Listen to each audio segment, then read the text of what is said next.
এদিন বহরমপুর ছাত্র স্বাস্থ্য হোমে তাৎপর্যপূর্ণ সেমিনার অনুষ্ঠিত হলো। অনুষ্ঠানটি students health home Baharampur regional সেন্টারের উদ্যোগে অনুষ্ঠিত হয়।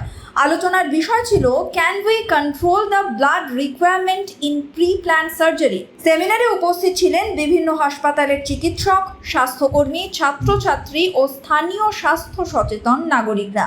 বক্তারা বলেন, আধুনিক চিকিৎসা পদ্ধতিতে প্রি অপারেটিভ প্ল্যানিং, রোগীর ডায়েট ম্যানেজমেন্ট, প্রয়োজনীয় ওষুধ ও নির্দিষ্ট অস্ত্রোপচার পদ্ধতির মাধ্যমে রক্তের চাহিদা উল্লেখযোগ্যভাবে কমানো সম্ভব।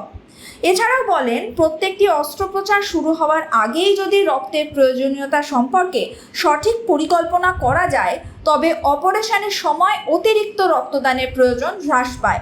এটি রোগীর সুস্থতায় বড় ভূমিকা রাখতে পারে। এই সেমিনার ছাড়াও সারা সপ্তাহ জুড়ে সার্জিক্যাল হেলথ চেকআপ ক্যাম্প এবং 8ই জুন রক্তদান শিবির অনুষ্ঠিত হয়েছে।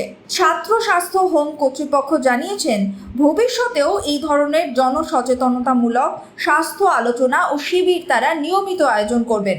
এই উদ্যোগ ছাত্র সমাজের স্বাস্থ্য বিষয়ে আগ্রহ ও সচেতনতা বৃদ্ধিতে গুরুত্বপূর্ণ ভূমিকা পালন করেছে বলে অভিমত বিশেষজ্ঞদের।